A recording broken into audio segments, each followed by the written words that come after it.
Doing business doesn't mean profitable. It's either welcome or goodbye. It was literally like we all sleep, wake up, figure out what do we need to do. Our vision is clear. At every point you fail, you should ask yourself a question. Definitely learned more from failing. If you had challenges, what's the primary cause of the challenges? You need to keep moving.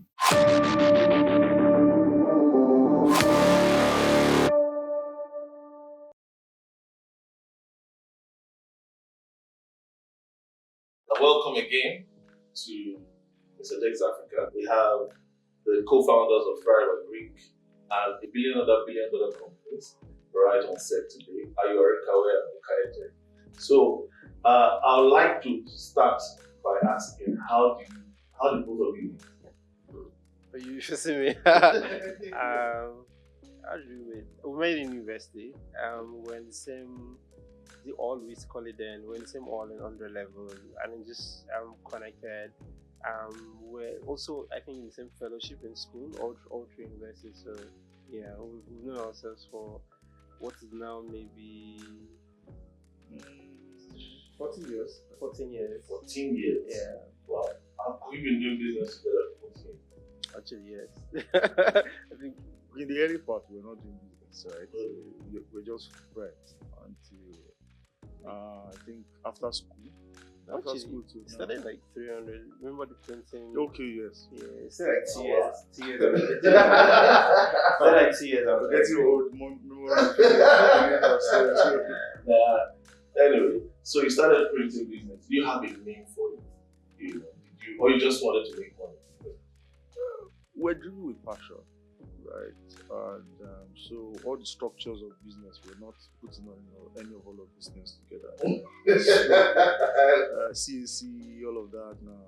So we're just primarily driven with passion. Okay. Yeah, well, you actually, I think before starting that printing business, you remember a division of Royal Impact, and our Royal Impact led to that actually. But I'll allow Uka share that part. But like even with the printing business, we were also like pretty ambitious about it. So we did not personally operate any of the printers.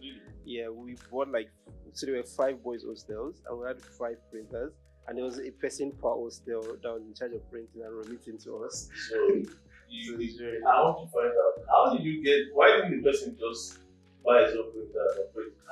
How did you work that out? So I think it was pretty much vision shared, right? So I think when I was in my 3rd year of school, that was when I came up and I shared the vision of Royal Impact to Ayo and a few other people. I think these are about 6 or 7 other people I think, where we shared the goal was to then expand the influence of God's kingdom through marketplace leadership, right? And a lot of people were very excited about it. And let's come in and let's do something really big. So that's how I started. So did you do any other thing apart from this? Oh yes, we left school. It turned out that printing could not sustain a man. So, but then one of the things that we looked at was we needed to expand a lot more, and there was a lot of opportunities for us outside of school. We tried the opportunity of doing vending business. Oh yeah, vending we machine. tried to bring a vending machine to school. But I think we did some businesses in school also. So we tried to find a way for people to order stuff on campus. Yeah, we did KFC. KFC. We brought KFC. Like so this is like the first year KFC came to Nigeria. So I remember when I went. I remember when I went to the KFC headquarters to go and tell them that there's a big opportunity, over 5,000 people in the school. I think your franchise can be here, and they bought it. So I mean, that was when this was one of the businesses that we brought. So you brought it and it was profitable. Yeah, I mean, we didn't flag it off, primarily because of many constraints at the time. So, but it was a huge experience on how to start a business. Yeah. So it's not like we bought KFC the brand. We Yes, just take people's orders and bring the product to school. But it will get cold before it gets there. That's like a couple of hours. So we found a way to put it in the cooler. and all of that. Of course, we didn't have access to a microwave or something. So you as I mean, they were students. They saw KFC. And they said, I mean, this was something that was even announced on stage that KFC is coming to Covenant and all of that. So people were excited, and then you see a pack of KFC.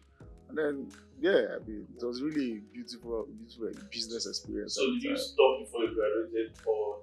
No, this was after graduation. After graduation? I think I was still in school then. Yeah, I did a 5-year course, so I stayed longer. Amazing. So, will you say that those early years, before then, had either of you done any business individually? Have you done any business? I think we left on the road, right? Yeah. So I think like first day in school, three of us, and two other friends went to high school together, and then Shion's mom, one of us, is also like interesting. All of us are entrepreneurs now. Now that I think about it, and then his mom is like, "Oh, you guys are going to." I think the exact words was, "Make sure that by the time you leave the school, you make back your school fees from the school." Literally, like first day. That's what she did. Like all of us. So I think like I started out like just doing like, I mean, she had interesting, like she had even like way more background, and I was like, he from like secondary school already had like PlayStation in his house, and people would rent to come and play. Wow. So like the mom was like, she's also like super entrepreneur. I would say she was a big influence. So yeah, I think I did like helping people like install software, upgrade their Windows. It was legal, and I should say. Install software. But yeah, help people like upgrade their Windows. Install like Microsoft Word, all of those things. Help them fix their computers. Yeah, I think probably did that literally from like a couple days. I think we did some handouts also at some point, but yeah. So you didn't. There was no time in your school that you invested that you were broke. Plenty times. How you know we broke? Because it seems you've been doing profitable business back. No, I mean for me, I don't. His story was doing business before I started doing. Because I mean 100, 200, 300 level. Maybe it was my final year. Of course. Throughout those periods, I was totally broke. Yeah, right. Plus, doing business doesn't mean profitable. Like, so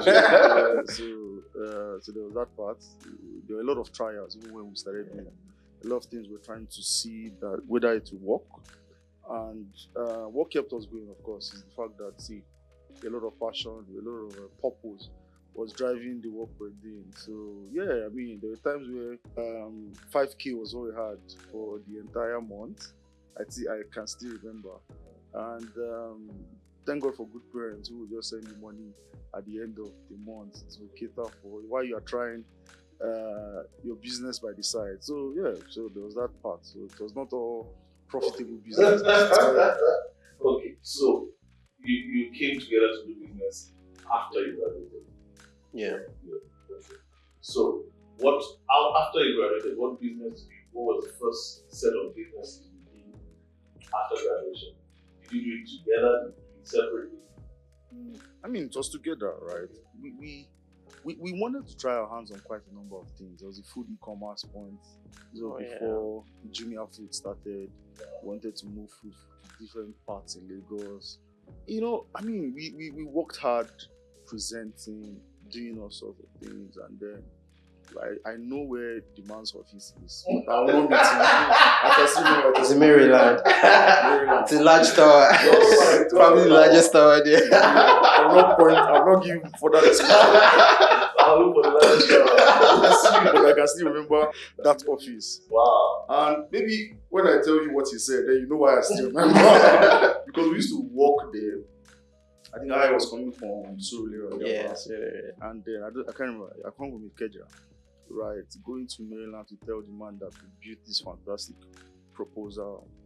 Yeah, proposal to the best of our abilities then. And then the man was like, see, if I was going to fund this business, we're going to take like 60% or something. Yeah. 60 or 50. Yeah. But I don't think we cared as much. He was just going to give it fun. Like, we just wanted to run, right? And he said, okay, how much was he giving? It was not. Was it $1 million? He was going to give $1 million. Well, I don't know. $1 million at 60%. at the end of the day, I don't think he gave the money. So just we had to find a way to push, and I don't know, it didn't go as we planned anymore. Wow. So between when you graduated and 2014, when you were trying to pitch this man, did you do any business in between?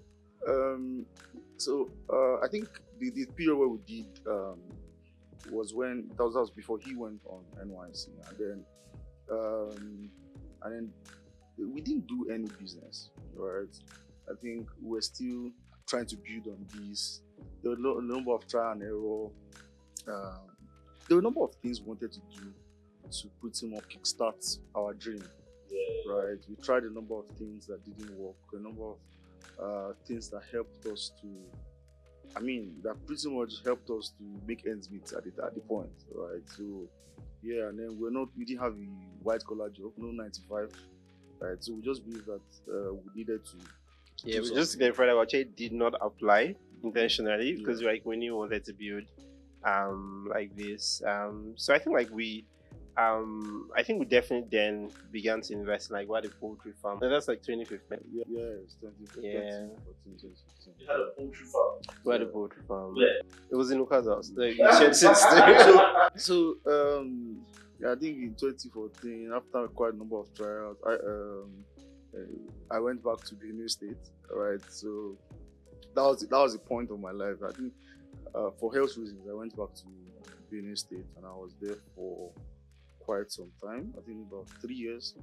And during that period, first we decided to do a poultry farm. The same passion and the same reason why we thought to. First, I think I must say that we've always been builders. We just wanted to build something. Let's get something done and not be idle, right?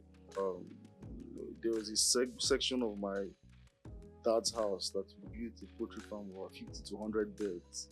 And it was self-financed. I brought in some cash then. I didn't have the cash, I just had space. Conceptualization fee. You dropped conceptualization. I told her, see, you can do this thing. I mean, my dad was not happy. I mean, I can say he was not happy then. Why was he not happy? He was not happy because I didn't send you all the way to school to come and do poultry farm in my house. And you know the stench of the poultry. It's not the best, especially in the home.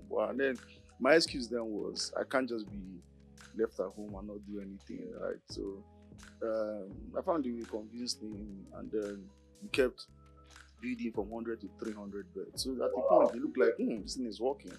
And then I was in Lagos. I was calling him and telling him that, bro, this is not working. Your money is good. Like you can get cash from other people. And then at the point, Ayo came to. Maybe I'll allow him to tell the story. He came to Makurdi. He drove all the way from Lagos to Makurdi. I was pretty impressed. Came with an investor. Okay, to see the poultry farm. My God. In my father's house. That didn't work. Tell me. Oh, I think just like to see what was going on. I think there was also this moringa project we're trying to do. We had one trying to grow moringa for exports. And I think that sort of in a sense became that this is actually possible. And then I think we ended up doing multiple projects. And then we'll just work with different people that would help finance that. Then also we met this friend who's that at the soybeans factory, or one of our schoolmates. He was the same year with us in CU. And then they wanted to buy soybeans also. And so it's just we would then go aggregate from Uka would go literally stay with the farmers in the field, get them to clean it, bag it, put it in bags, load it on a truck, whatever the time is, whatever the condition. I think there was a time his mom was really worried because of the dust from the soybeans and his health condition as a then. And then the truck would arrive. I think I remember the first truck arriving. Then the guy called, literally I waited. He said they were going to arrive say today, right? And I went to the factory. I'll give credit to that guy. His name is Adams. Oh yeah. So the truck. Oh, Adams came in the truck. Shout out to Adam. Oh yeah. He drove from Benue State to Lagos to Ores factory with a truck. That was our first truck for Benue State. Really amazing. Truck of soya beans. Yeah. Right. So he stayed at the back of the truck drivers. See this lorry that carry like 30 to 40 tons of goods. All I think it was about. It was yeah. He didn't have his more. Yeah, literally. Right. It was yeah, and the good thing is he still works with us today, by the way. Yeah, really, really great guy. That's how many years? This is 2016. Yeah, till now, since probably like 8. Sorry, 7 years. 7 years. Yeah, 7 years. Really great guy.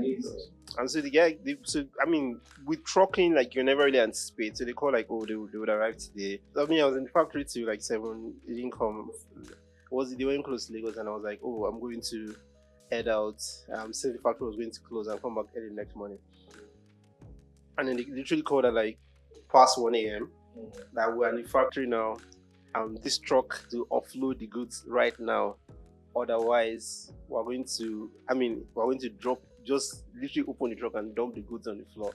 And it's like 5 million naira that wasn't ours or something. And then mind you, how we got the funds, I think we need to explain. So we had to get the funds from. We couldn't afford 500k, but we got 5 million from our friends. Yeah. My friends that went to school together, right? Who truly shout out to Ajoke, shout out to a few of our friends who really. They're shouting out to Tega, Joe. Yeah. So it was like 2 a.m. and I literally had to sneak out of the house. I couldn't tell I was like, what are my friends at 2 a.m.? Just booked an Uber. I don't know if it was Uber or boat, whatever existed then. I literally went there and arrived there past 2. I don't think SARS was a big deal then. So and I had to like pacify guys and literally sat there with them on a bench till the next morning. Because that was the only way that we were going to not get them to offload. Get them not to like just leave the goods and dump it anywhere. Yeah, that would have been a bad pressure. And then I noticed that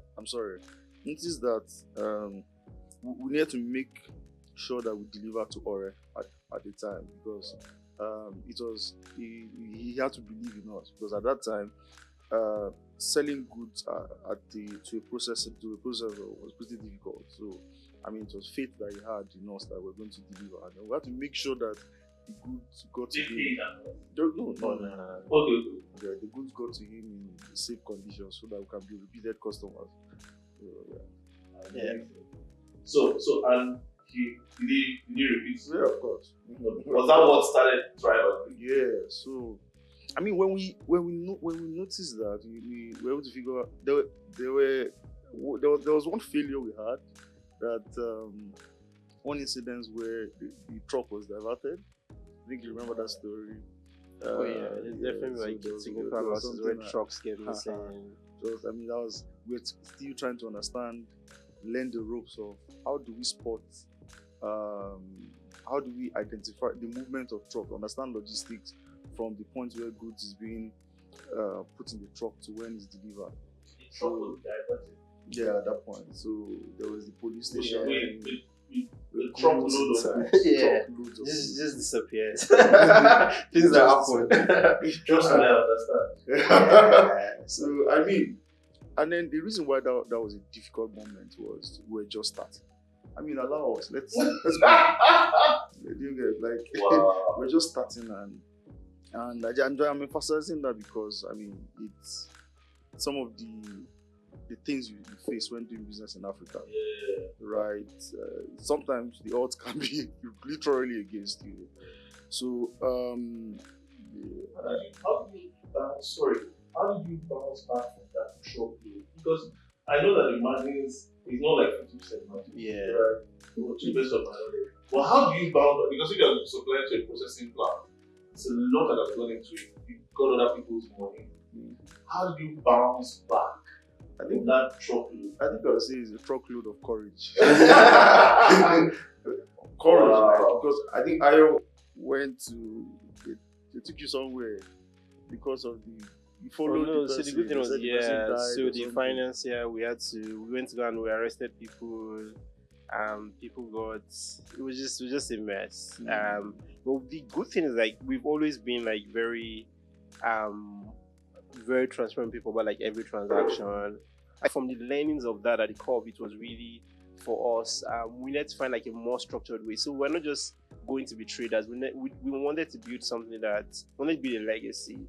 And at the core of like all of this was the farmers, right? Who actually were the ones that needed the sales to happen, who were the ones that actually just needed to grow their income. And I think the learnings of that evolved into what Thrive was, which is THRIVE AGRIC, which is the company that we're now working on together and I've been working on for the last 6 years. And I mean, for those three critical things which we discovered as challenges. So on one end, we're already working on how do we help these farmers sell their products? How do we provide access to market for them? And then the other two challenges was how do we provide financing for them, just to ensure they could scale their production, get the right inputs. And then secondly was how do we provide like access to information? So it's based off on, I mean, today they're like using like really ancient techniques. A farmer in Nigeria on the same piece of land would probably have maybe even like 1/10 of what someone just in Zambia would get. So how do you give them like the right information just to ensure like they can boost their productivity? And I think those three things evolved into what THRIVE AGRIC now is: surviving, financing, information, and market access for farmers across Africa. So how do you get the farmers to trust you? You're helping a lot of farmers. But how do you get them to buy into your structure? So, first is a sense of value, right? That was pretty much visible to the farmers. When we started, as I said, we didn't just want to be transactional traders, right? We wanted to, I mean, the problem of agriculture in Africa is pretty much access to financing that many farmers have always suffered. Access to financing, access to advisory, and access to market. So we just didn't want to stop at that access to market angle of the business.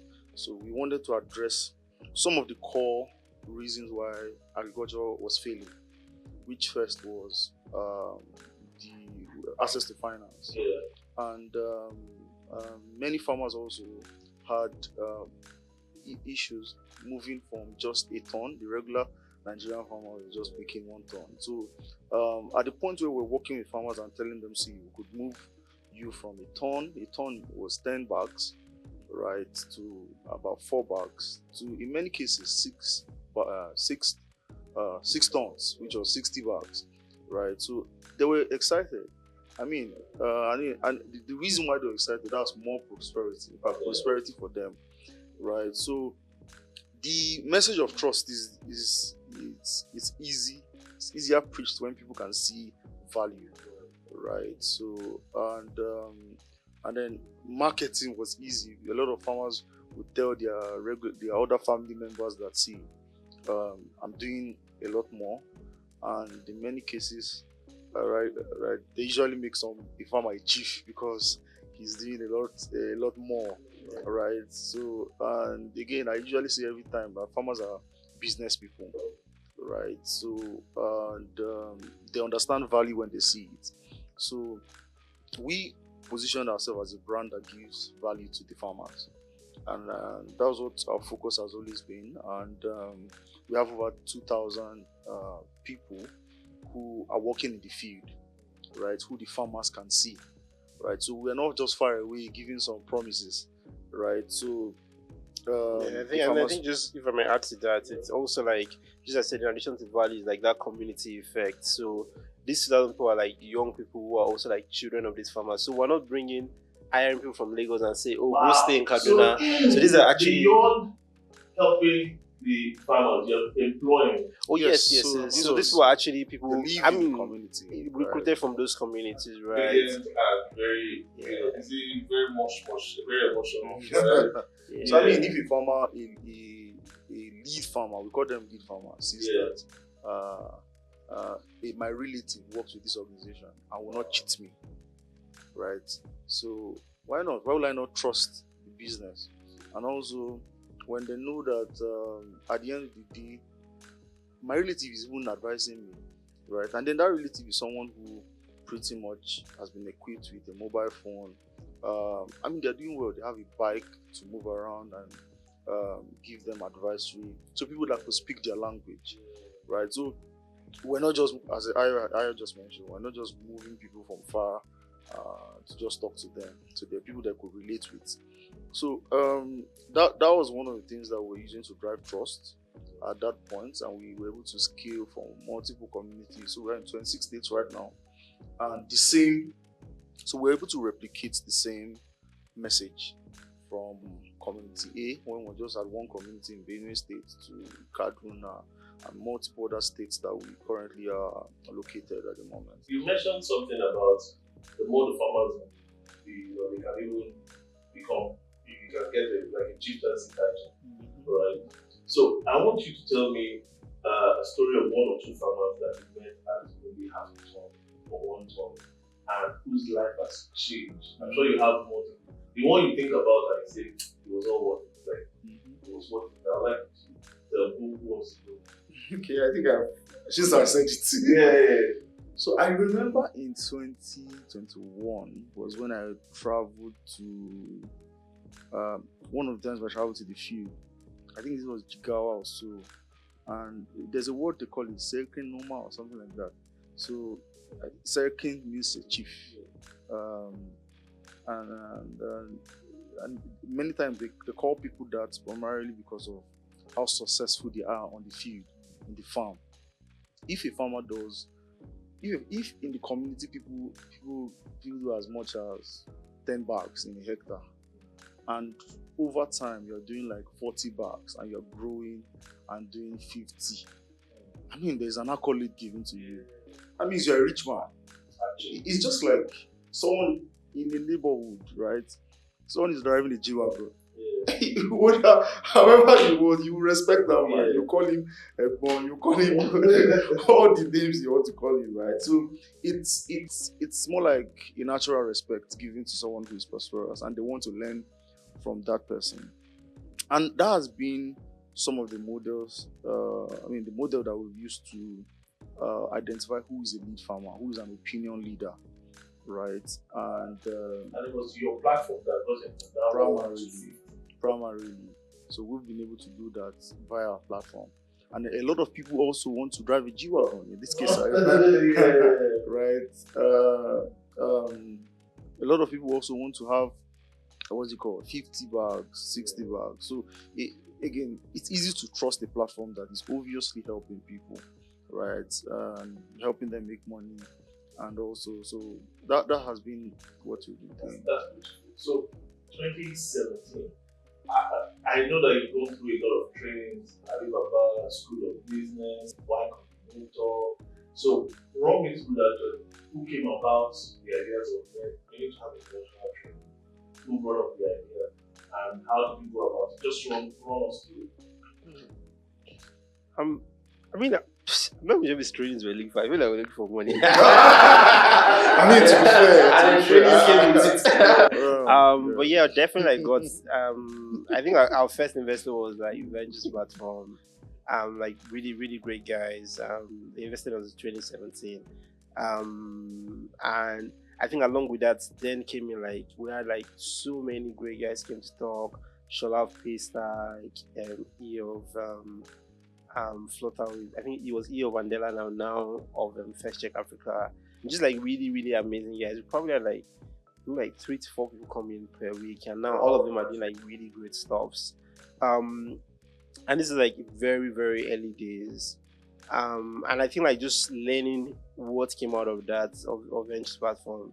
As I then I think Paystack got into YC as like the first African company, and then YC, and then all of us, our eyes now open up.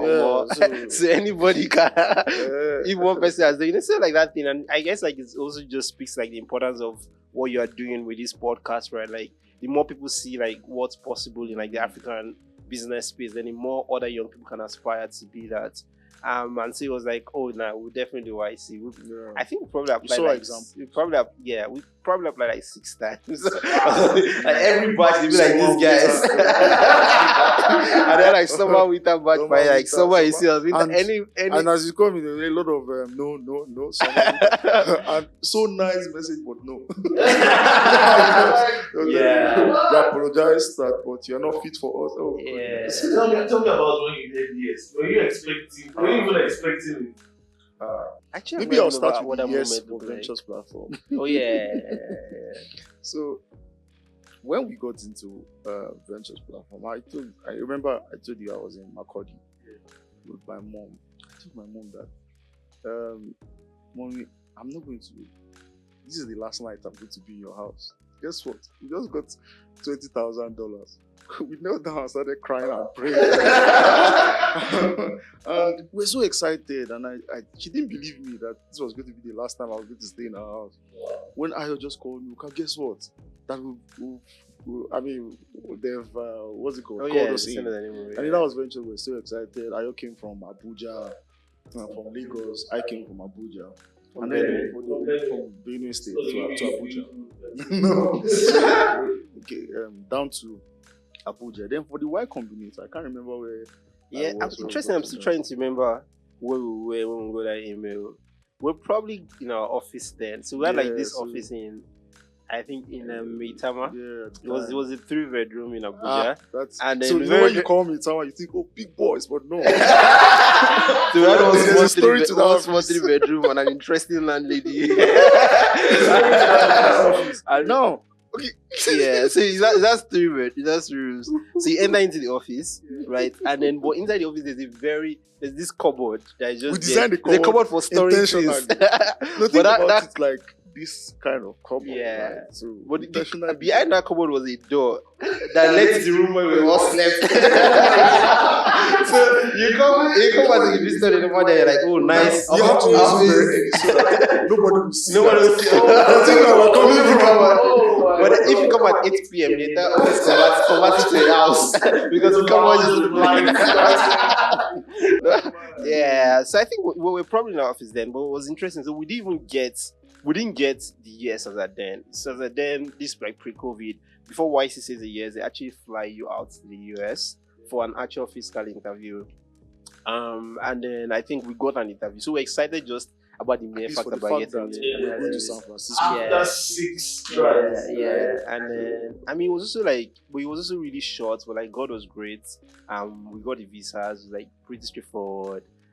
Jumped on a flight, arrived in the US, went straight to all expenses.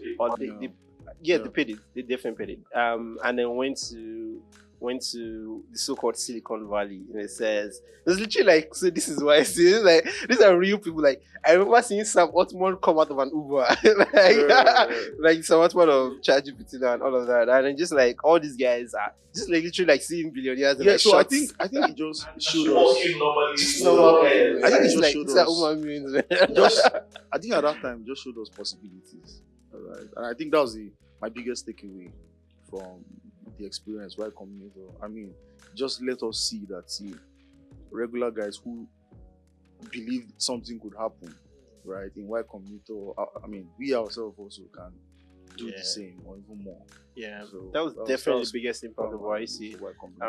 Yeah, but I mean, just still speaking to the process, there was like batch interviews, 15 minutes, went to the partner room, went into like the where the last day of that particular batch. Mm-hmm. We actually I think we batch out the interview. So like, let's say November we'll have a batch, we'll have a welcome for everybody. Then December or something of that sort. So apparently our own was the last day, and then they were going to have a welcome ceremony. I think that very evening for people that they accepted. So I think ideally, even if they had said yes to us, we're supposed to be in like the next welcome batch or something. And so the way to go is after the interview by 6 p.m. you get an email or a call that says yes or no. Oh, no. I remember we spoke to that was not a good I'd already prepped us. Make sure your WhatsApp number is on. Exactly. Make sure you have credit on your Nigerian number because they will always Thank you. They said they will always call you. That's what they will do. They will call you. Like, just make sure you have all your, like, everybody, even to Nana's Hotel White people, like, between when you interview and 6 p.m. US time, just be online because they'll call you. And so, but the interesting thing was like we went to interview and they were like, oh, we should wait outside. And literally came out to tell us we got in. We actually didn't wait for a call. It was like amazing. So you joined the welcome. We joined the welcome for that evening. Yeah, so we actually just stayed. So is it a welcome or goodbye? So is it a, do you understand? So think about it. And then you literally see people who they've told goodbye already. So it was actually not, it was an emotional, in both cases. Amazing. So this YC formed something in the possibility of doing this. So how long did you train? I mean, it's like a 3 month accelerator. I would say it's a mix of a training in a sense. There's a lot of things. It's like learning from like fellow peers. It's not like we have one dinner a week and that's literally it. And it's like maybe for like 2-3 hours. But the goal of YC is for you to like focus on building your company. So it's not like there are classes or anything like that. But like that dinner, they would invite someone. So let's say I think they invited the founders of like Stripe. They invited the founders of Airbnb. They invited, and so I think like the biggest thing about YC is not necessarily it's that community, right? And also like that sense of possibility of like actually seeing like everything that you see built that looks like they've existed since before time. Actually was just like my son dudes. I just woke up and said, oh yeah, we'll try this out. Wasn't really. Thank you for sharing that. So you came back to Nigeria. Was that 2017? 2019. But before then you guys were doing good. Yeah, I mean we're not doing badly, right? I mean we're pretty business was good. Yeah, business was good. We were doing really exciting numbers, and I believe we scaled that number. The number was even while we were in YC and after YC. YC helped us to pretty much structure our business, understand a lot more ambitious. Yeah, so think a lot more on how we could build technology as an enabler for what we're doing. Even, I mean, THRIVE AGRIC was already building on technology even pre-YC. Now technology could scale what we're doing already. Yeah, so YC helped us that even after. You think about 7% of the other business She's probably like 7 something. Do they help Yeah. you? So just for context, essentially just equity, right? It's not, and I mean, why is not like investing in you so that every year we'll sit down across the table and do like dividend shares, right? Like I think that cities they want to invest in companies that can make like remarkable impact in the world. So, and ideally for them, like the easiest way to measure that is like these companies will probably be $1 billion companies. So YC is definitely like with you till like forever, till like your IPO or like when you get that valuation. So don't think about the percentage, and I guess like this is just speaking to educate the audience in case anyone wants to apply. Yeah, so it's not from a point of we want to be doing profit sharing. Yeah, so it's really like getting you to like being a $1 billion company, and then hopefully list on like the stock exchange, and then create like a exit opportunity there. Yeah. Thanks for sharing. So fast forward to 2020, COVID year. That was the year that shook the world. Run me through your COVID. Okay, so towards the end of 2019, one of the things that we had, myself and Ayo, we had decided that we were going to do was, when we started THRIVE AGRIC, we were running as a crowdfunding platform, and we were speaking from 2019 that the current source of financing was not sustainable for the business. And sorry to cut it. So, what was the current source of financing? That was crowdfunding. Crowdfunding. Yeah. So, okay. I mean, we had the platform where people leverage the platform to finance farmers. Yes. So that was how we started in 2017, about 2 years. Yeah. That was 2019, towards the end. So we're speaking, we had really tall ambitions, and we needed a lot more patient capital to fund them. Don't forget YC, we saw a lot of things, and then see if we're going to build an Africa that truly fits, that's our vision, building an Africa that fits the world and itself. If we're going to do that, then we need to either have network to a lot more well-connected source of financing. Then that was 2019 towards the end. Then 2020 at the beginning, we had invested in a lot of poultry farms. It was really a huge number of poultry farms. We didn't know. I think in December of 2019, we started hearing that there was COVID in China. We felt Africa is resistant to such things, right? So, I mean, we all heard it in the news, everybody in the country, and right. So, I mean, we moved on with business with little plan at the time. So, I think the first case of COVID started in February, somewhere in Africa. Yeah, so and then there was a lockdown in March or so, and the impact of that to our business was we had goods in the farm, poultry beds in the pen, right? And they needed access to feeds, they needed access to their drugs, and also they also needed to be evacuated. So, and there was a lockdown at that period, and because of the lockdown, you can't go to administer feeds after giving the day-old chicken. So we're doing chickens then, and at that time we're the largest single supplier of chickens to many of the franchises in the country at the moment. Then I'm talking about millions of birds. I'm not talking about tens of birds. Probably close to like 3 to 4 million birds a year. Yeah. That's definitely like the largest by anyone. That was as of 2019. Yeah. So we wanted to do times 4 of that number in 2020. Yeah, I mean, thanks to IC. So I mean, that was by 2020. I mean, we came into 2020, spoke with the team, everyone was excited, and we broke the year into 4 quarters. And this is what we're going to do. This one, not just in crop, but also not just in animals, but also in crop, right? So we had that plan. We locked it down, and then, I mean, lockdown came. That was what really affected our business. Locked. We had a lot of issues. I mean, towards October, November, thereabouts. So there were a lot of issues online, trying to manage all of that. Other people's money. I know the story very well. I saw some. You were probably eviscerated online. People that were not patient with their money were tweeting, chatting, putting stuff. I mean, to be honest, it wasn't just, thinking about it in retrospect, it wasn't just about patience. It actually were also like real issues, right? Some people had put in their school fees, some people were going to get married and had saved up. So it was actually honest people who had actually worked for money and real concerns. So you never can blame anyone who gives another person money and is asking for it. So I mean, it's a honest. Nobody expected COVID. However, regardless, right, and because many times after every single thing, you have to think about it. There's a pressure on the person who's asking for money because of COVID. I want to ask Derek, how much were you owing? I think these are allowed to share that.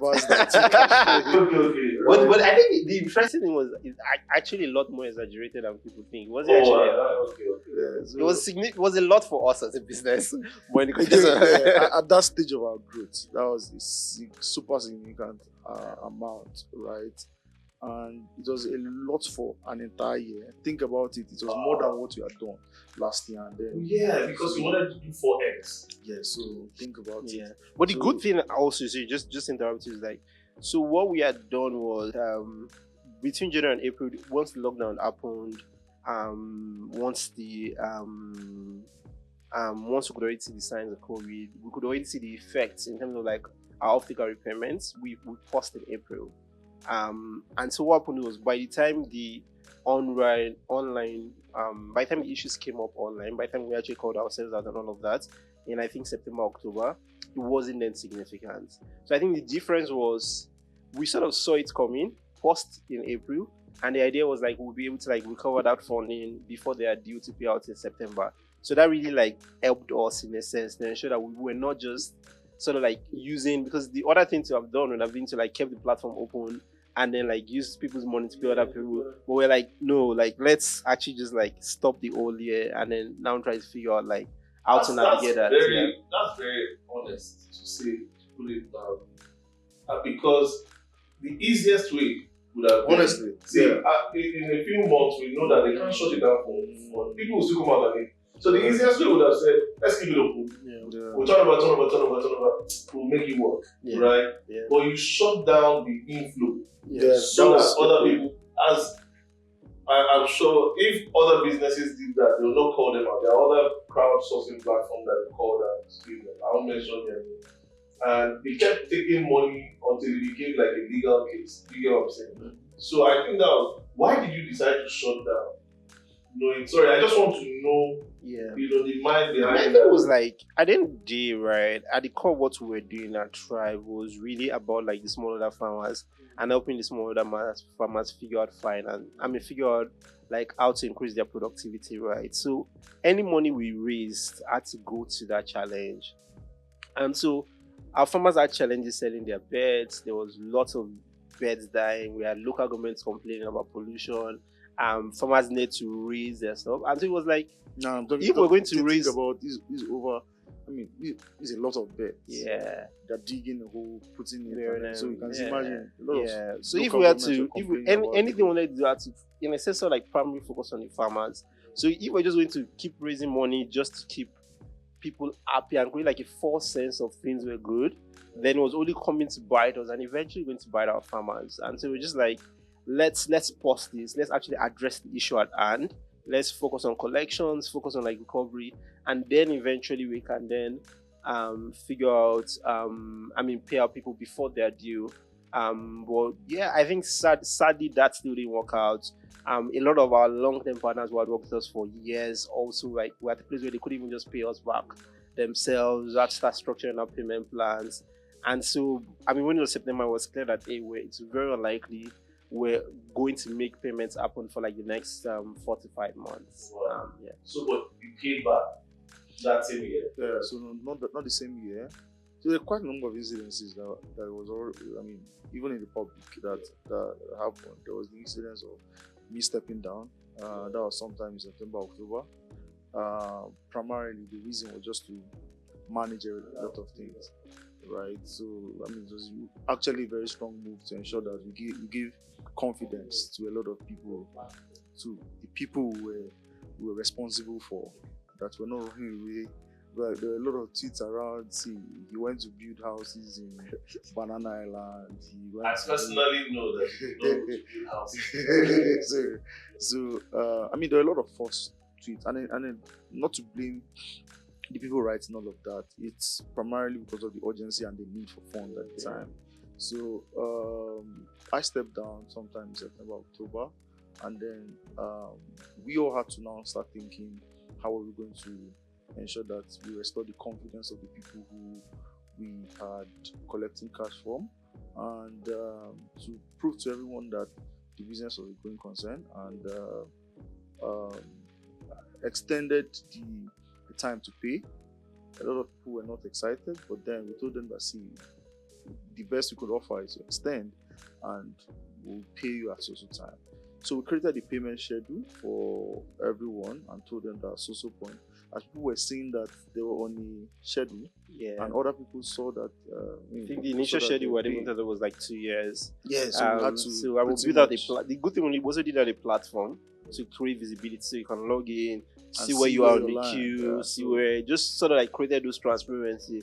So at that point, people were seeing progress, right? So that gave people confidence. So the same people were going online to tweet that, I'm on this line, I've gotten my money, people were confident. So I think that restored some level of hope. That helped us to think a lot about the business, and because there are a lot of things we're still doing besides, because at that point we didn't want the entire focus of the business to be about the 2020, because we're already in 2021 already.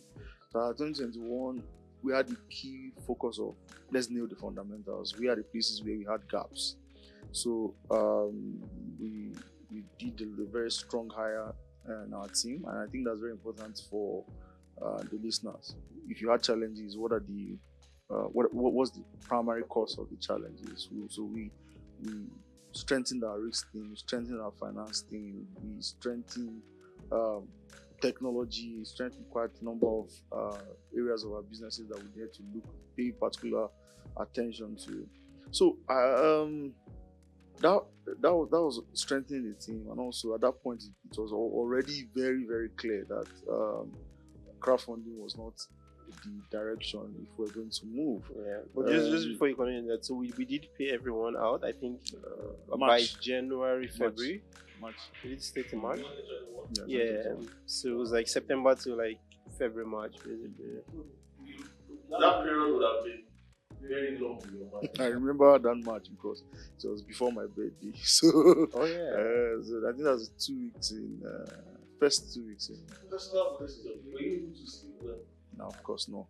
Yeah. So the good thing, like, a lot of people didn't know actually was, I mean, like, God was kind and he surrounded us like really great people. So we actually lived in the office. So the office had like a big queue, so we lived there.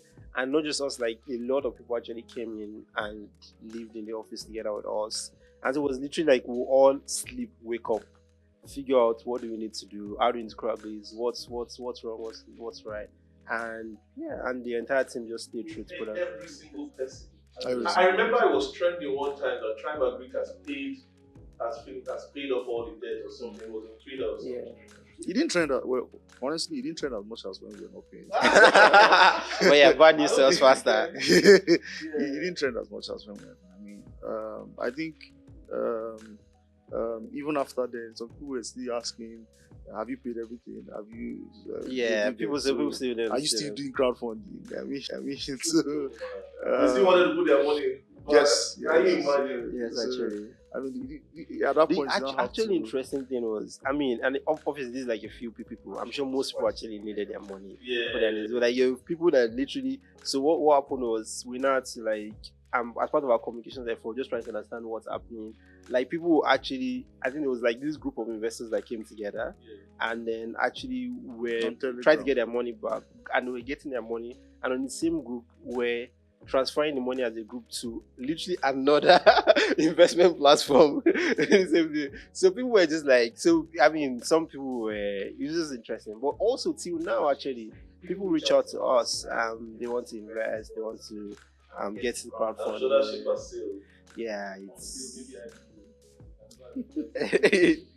but I do think it's still an interesting business model that someone can explore. Well, it depends. Now, my argument to that is our rates, right? I mean, there's nothing wrong with crowdfunding, but the thing is, there's everything wrong with what are you offering? Is it commensurate with your business model? Yeah. Right. Can you afford to give? Like, and are the tenures flexible also? Because you can't guarantee 6 months will be 6 months in that sense. There are quite a number of vagaries that businesses have, so that's the reason. So tell me about partnership.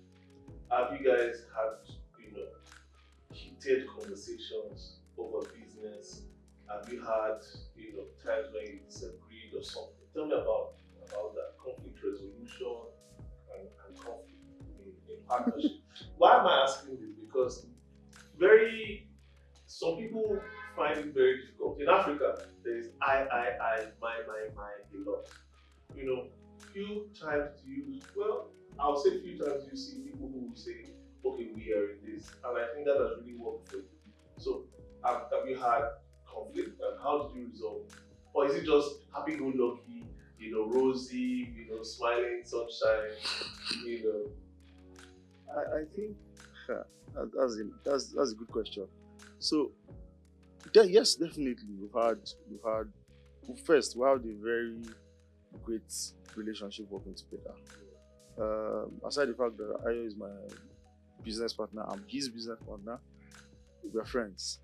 So we started this partnership from being friends, right? Have we had times of disagreement? Many times of disagreement, and there are times where it's heated. Of course, the goal is, but we have to solve this thing. It's not personal, right? So we're not trying to. I mean, even when things can hit ego, right?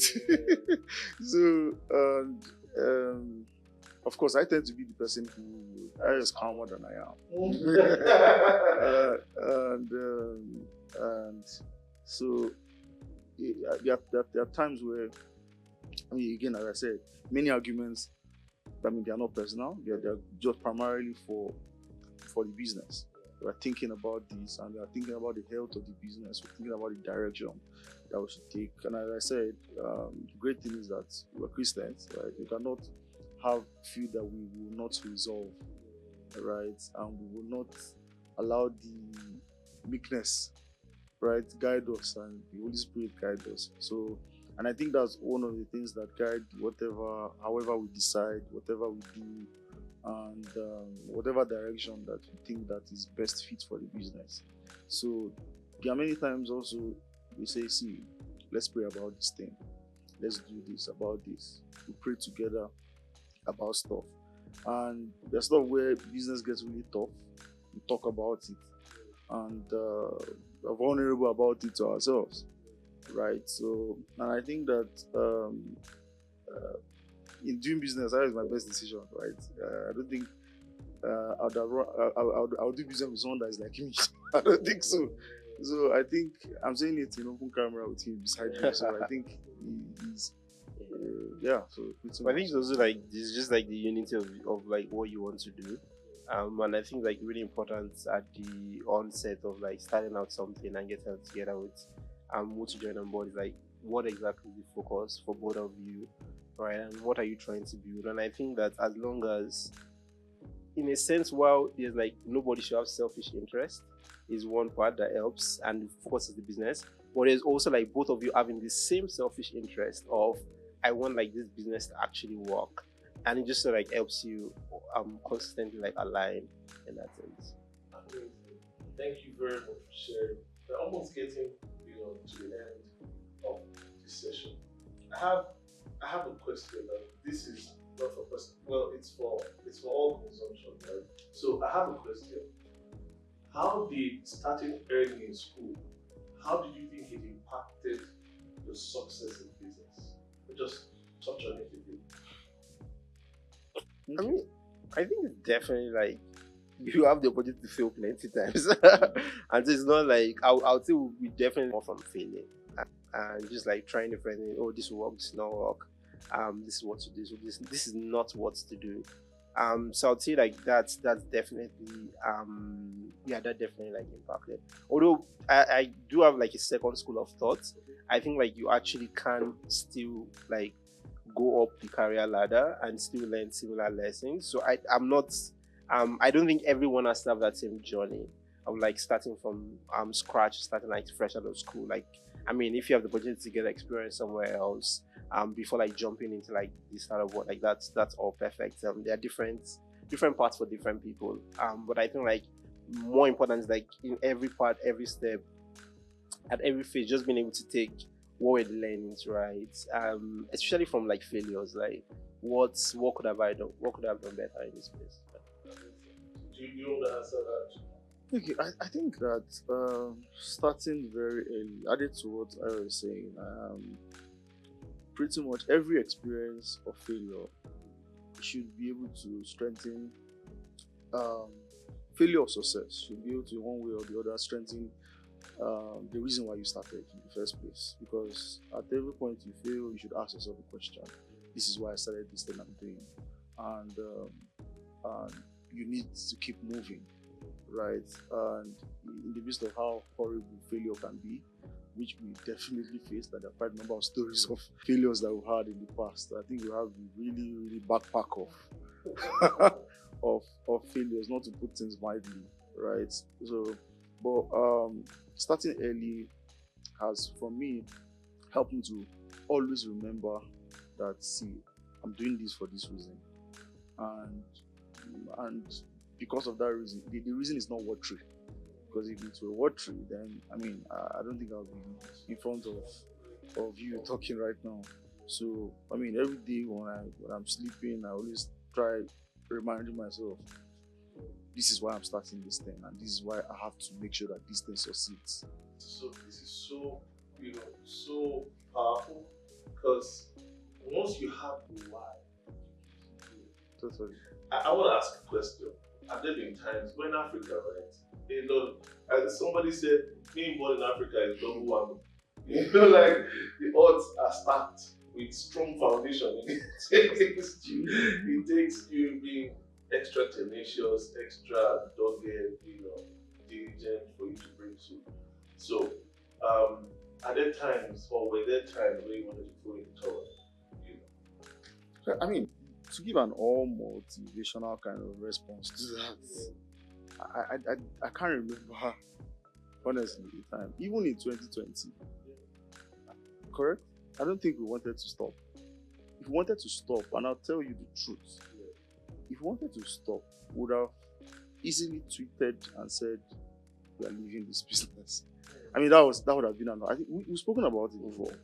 That would have been a good time to say, guys, we are bankrupt, we've been good, I mean, the money is gone and we are sorry. Right. And as I said earlier, I mean, vision guides us.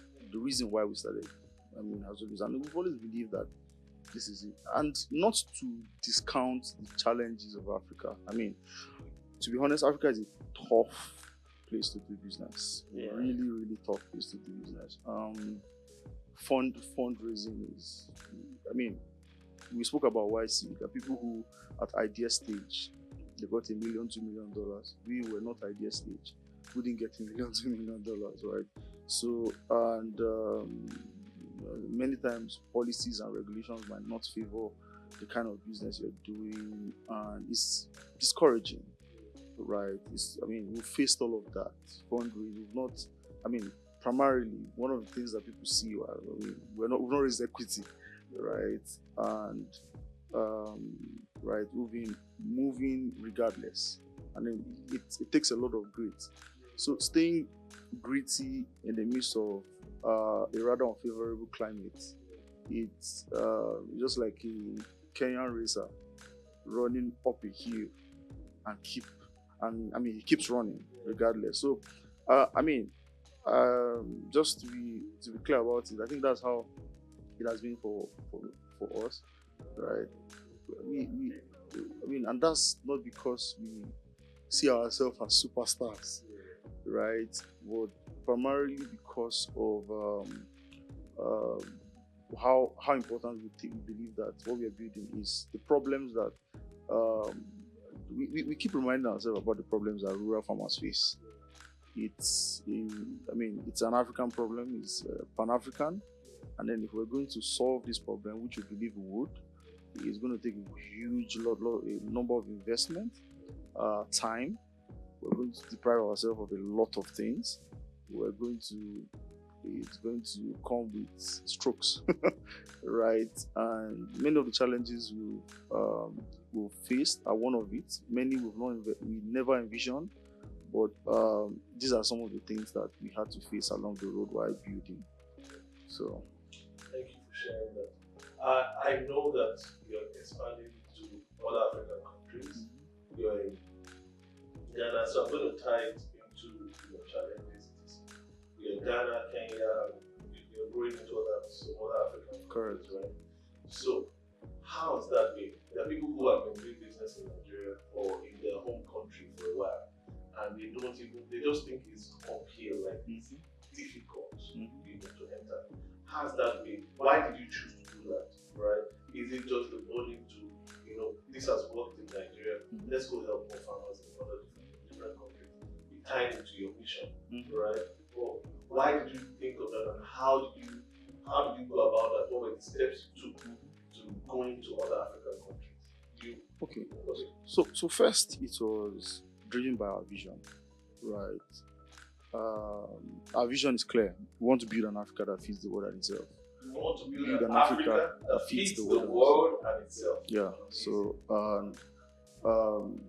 and for nothing, we're not supposed to say only Nigeria alone. Yeah. So we spent quite some time building what we're building. We've proven a number of the number of things we've done in Nigeria, I mean, can be replicated not just in Nigeria but other African countries.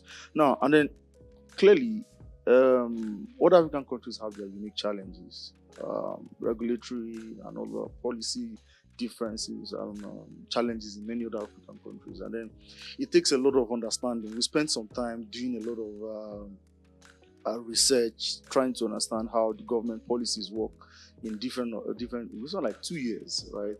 Wow. Spending time to ask questions. How does our risk team that so risk and compliance team and other project team that we had visits in Kenya and Ghana before we decided, I think it's time, let's do a few projects in this country. So, and then do we have a proof of concept that we can spread, and does it look like this is a place that we can build what we're building? As much as is already stated in our vision, it was also important that we asked questions. Who are the partners we're going to work with? The kind of climate, is it welcoming for the kind of things we wanted to do? And how best, the way we entered Nigeria and the way we started in Nigeria is not the same way we started in many of these countries.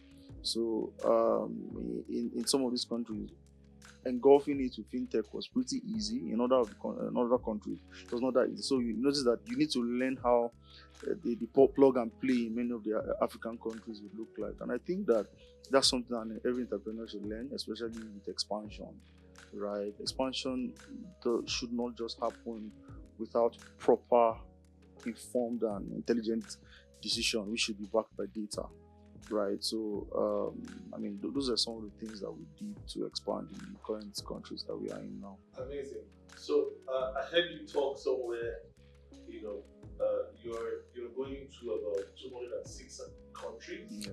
Right? So tell us about that. How, what the plan was, how did that come about? Are you okay sharing? Okay, right, shall I go ahead? Yeah, sure. Okay. So tell us about, you're going to 206 countries. You're partnering with Visa, right? Should I say that? No, of course. So you're partnering with Visa going to 206 countries. How did that come about? All the steps you took to get that, partnership or something, and just share. Yeah.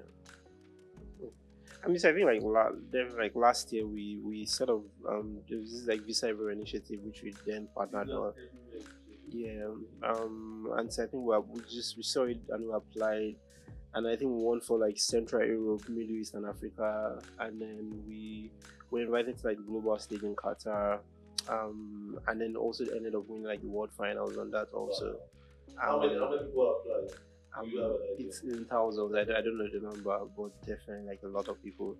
And so I think for us, it just aligns with what we want to do.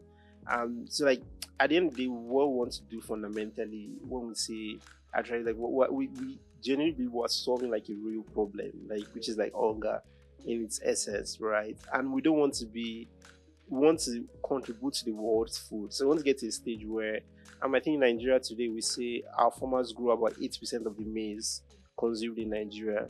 And to put that in perspective, when you walk out of the house today to go and pick up an agbado, right? And 1 out of the 100 maize that woman will sell to you. 1 out of 8 out of the 100 maize she will sell to you came from a THRIVE AGRIC location. Wow. Right? And one thing we would say about the world's food in total, right? Well, we would say, okay, 5%, 10% of the world's food actually came out from farmers that THRIVE AGRIC has empowered. And so that would mean going across different countries, working around different markets, different business models, but it will take us a while, but we're here for the long haul and we'll get there. I'm glad you mentioned. So you currently 80% of the maize we are eating in Nigeria is from THRIVE AGRIC. Yes. So what other produce, can you give us percentages of other produces that we eat in Nigeria? Are you okay? I'm not sure. Okay. No, it's not a private information. So it's something we attract for maize, because a large percentage of what we produce is maize. So we're also doing rice. We're doing rice, maize, rice, soybean, sorghum. We're doing wheat, right? So there's a huge deficit of maize in Nigeria. So we prime that. Doesn't mean that there's no huge deficit for rice. So and then when we started tracking this for maize was 2021, and that number kept scaling. So for the people that may not be eating agbado, it could be your regular cornflakes or Nestle, what they call that, Nestle food for kids. So that's because many people, when they hear maize, they don't know, oh, what do I use maize for? Right? They forget cornflakes is made from maize. Right? Popcorn, right. Maize, Thank like, you. Popcorn, cinema, made from maize. So Cerelac, your Cerelac, your different baby food. So Cerelac, I was trying to remember. I don't have a child, so so but then for those who have children, think of THRIVE. So that's pretty much where the impact of THRIVE. That's very impactful. From a few farmers, 1 ton, 2 tons, 3 tons, right, farmers, to linking them up to bring 8% of what we take in Nigeria. That is actually very substantial. I think one of the things I've taken here is the sense of mission, right? The sense of mission kept you going. And let me let you quickly finish, because we were talking about this going to visa. I asked about the partnership. That was what brought up. Oh yeah. So I mean, what we're trying to now do. So for us, it's like you want the global stage. Yeah. Yeah. I mean, so for us, it's like, I mean, fundamentally is we also want to be able to grow the income of the farmers, because at the end of the day, as much as like it's THRIVE Agric's maize, it's like an Aisha from Soba in Kaduna that is actually planting that. There's a Mohammed somewhere in Niger State. Kana Jausa, in Jausa, I'm already mixing it. So yeah, or someone in Enugu or someone. Yeah, just like we have operations everywhere in the country. Ibadan, yeah. So I mean, yeah, I think like at the end of the day, right? It's like, how do we get value for the farmers? So we figured out agriculture to an extent for them. What can we layer on? And I feel like that next thing is potentially financial services. Can we help them bank, save, get insurance? I mean, we don't know to what full length, but we'll just constantly keep exploring to ensure that we can go back to every farmer that will promise to join us when we launch, to say, hey, we told you your life is better, and now look like how far you've come. I mean, because the thing is, as much as it look like social impact, there is, I mean, we are here to make money as well. So because at the back of it, it's once, especially in Africa, once you think around a sustainable structure that gives value for the farmers, right? Of course, it gives value for the entire business, because we are a responsible business that has stakeholders that we are responsible to, right? So as much as we want to be able to make sure that farmers are impacted, the stakeholders who we also are responsible to, they have value for their money, right? So again, as I said, farmers are humans, right? So we had to learn in 2021 also to think about the farmers beyond just regular farmers in quotes. So, but human beings that have other needs, like you just mentioned, financial services, quite a number of things that